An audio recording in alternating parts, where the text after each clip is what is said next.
This podcast is a production of Unfiltered Studios. If you would like to know more about joining Unfiltered Studios, please visit our website at unfpod.com for more information.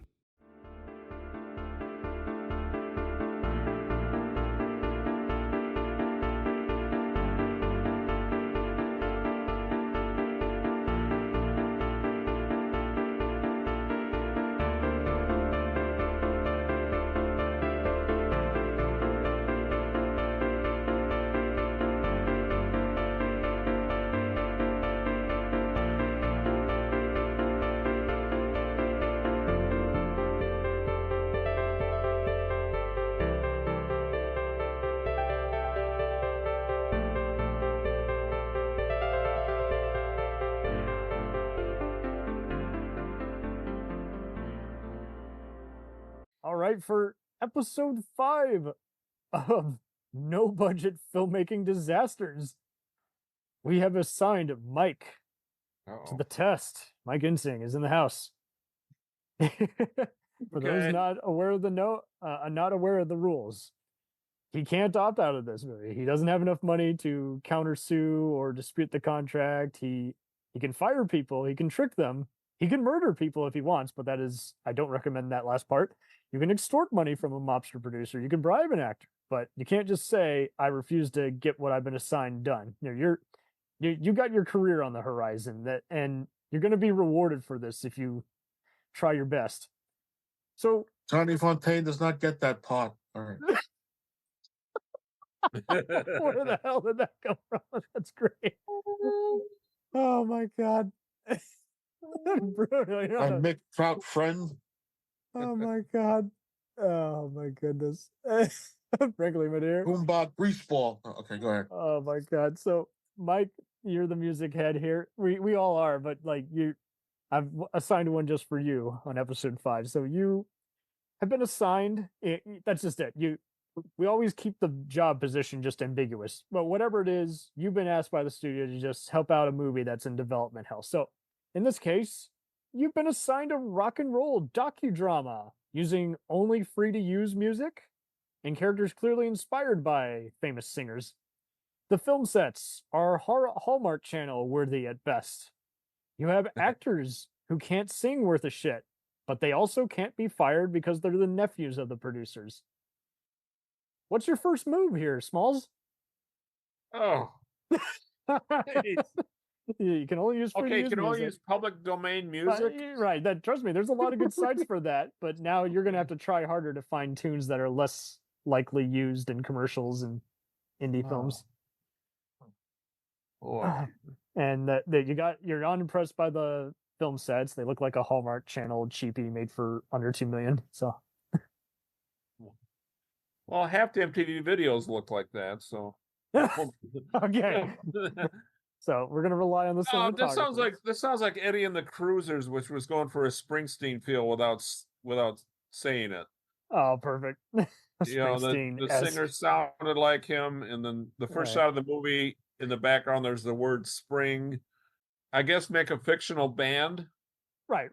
They're all basically inspired by anybody from Elvis to Springsteen to whatever, but you got to call them different names. So, but that's just it. Like, I haven't given you any other dilemmas. So you can rewrite this shit. You can do some other fast-paced move.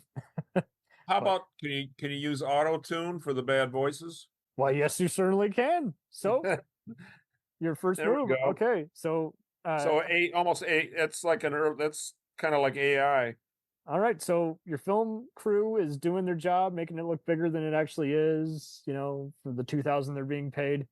Editors are able to splice in some good tunes that match up, and all is going according well. You've gotten some extra money, you're ahead of schedule. The producers are like, this is good, I could sell this to Fox.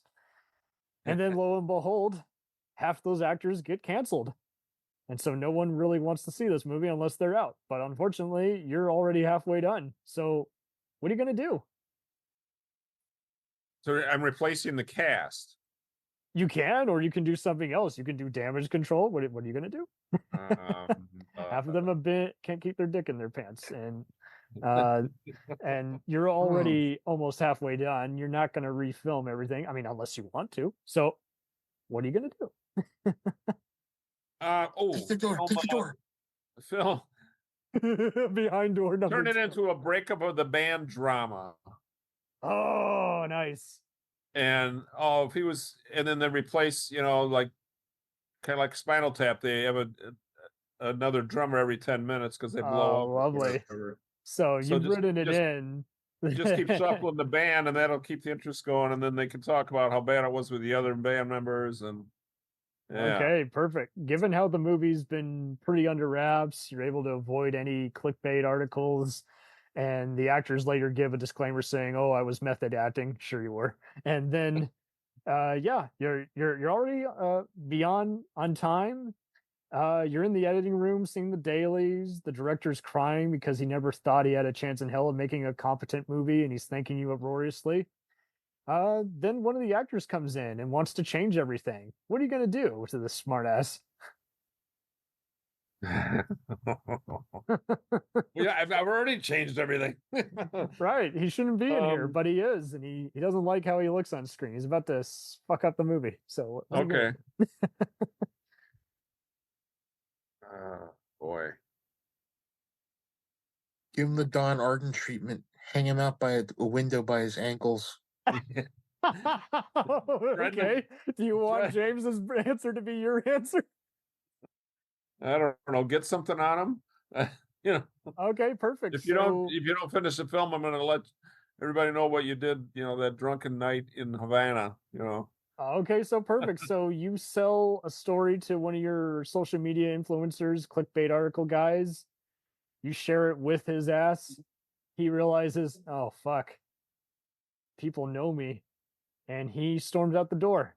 Unfortunately, the director wants to leave the project just because he hates the actor so much. What are you going to do to slap some sense into him?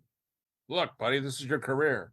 Okay, perfect. So he gains a brain. He still tries to go to a separate premiere apart from that asshole. The movie does good. It's a rating success. Lifetime co-finances it and wants to split the bill with History Channel. They're owned by the same company, just so you know. And so you're doing 5 of these every other year, and people are liking them. People are eating them up. They're a success. You're a star. You're a good producer. Yeah, you're being asked to do some other Netflix movies and production coordinate and everything. And I'm already cheating. I've already given you more than 3 barriers. Okay. So, unfortunately, 3 years later down the road, one of the actors decides to become a born-again Christian and diss all the sex and language in the film. What do you do to shut his ass down and remind him that he owes his career to this movie? Oh, we got footage on him. Okay, so you've been fortunate enough to have a behind the scenes team who has some not safe for work bloopers. You link those to the press. You shut this down. This film's going out. Yeah. You link them to TMZ. No one thinks they're from you, but the people who got them from you know it's from you, and they've been sworn to secrecy. And this guy decides, doing a bad Sci-Fi Channel movie sounds great about now. So he shuts up. So you're a success. You're a star. You saved the production, man. I got 3 words for that guy. Age of consent. Oh wow. Oh man. So congratulations. I've really seen a dark side of Hollywood here. Yeah, it is kind of like that. Fortunately, I'm glad I did not make it like that. I don't want this to be creepy. I just want to. I'm using some examples of what I run into. I have unfortunately run into many stupid actors who would do the whole "I don't curse unless I'm paid." I'm like, well, fuck you, dude. Be consistent. You either curse or you don't get naked or what. But don't say, "Oh, I'll make an exception just this once," because the director Spobird, fuck you.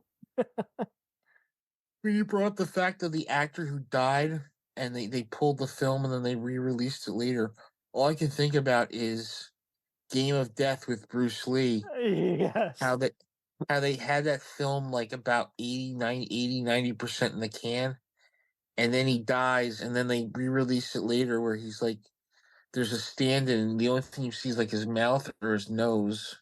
And then they have a scene where a gun goes off and it disfigures him, so he wears like sunglasses the whole time. Oh, that's very Plan 9 from Outer Space with Lugosi. Yeah. Who's a foot taller than him, showing up with covering his face. That's essentially what it is. Yeah. Or should have been Shadow from behind. The show must go on. The doctor's wife had died. He stopped outside to smell a rose. Isn't there a scene in Wag the Dog where Dustin Hoffman talks about a movie that half the cast died and they went ahead and made the movie anyway? I think he does. There's a lot of old school Hollywood disses in that movie, so yeah. They get Willie Nelson and fake a 60-year-old recording, and they put it in the library. And Woody Harrelson is such a douchebag. Oh man. Anyway. Also, gang, I think we rocked it. I think we've rocked the hell out of this. We'll return after these messages. Hey, it's Brent Pope, the host of Breakfast with Brent Pope. You've seen me on some of your favorite TV shows saying things like, "Give it up, Jimmy. You got to sink this putt to win." On Breakfast with Brent Pope, I sit down with guests from the entertainment world, and we do it all over breakfast. Or should I say Brentfast? Every week on Brentfast, you get inside Hollywood info and tips, great breakfast recs and booty debates. Most of all, you get the most delightful 30 minutes of your week. So dig in. It's Brentfast time. Listen at Brentfast.com, Apple Podcasts, or wherever fine podcasts are found. Do you ever find yourself thinking about who would win in a fight between Goku and Superman? Hi, I'm James Gavsey, and on the Who Would Win show, me and my co-host Ray ignore anything important happening in the outside world and debate fictional battles between characters from comics, movies, and video games. We got a new show every week, and almost always am I the winner. Yeah, not true, Ray. In the past, we've discussed such matches as Captain America versus Darth Vader, Solid Snake versus the Iron Giant, classic matchups like RoboCop versus Terminator, and even the Muppets versus Sesame Street. That one was crazy. So if you're a fan of geek culture and love a spirited debate, check out the Who Would Win show wherever you get your podcasts, or check us out at whowouldwinshow.com.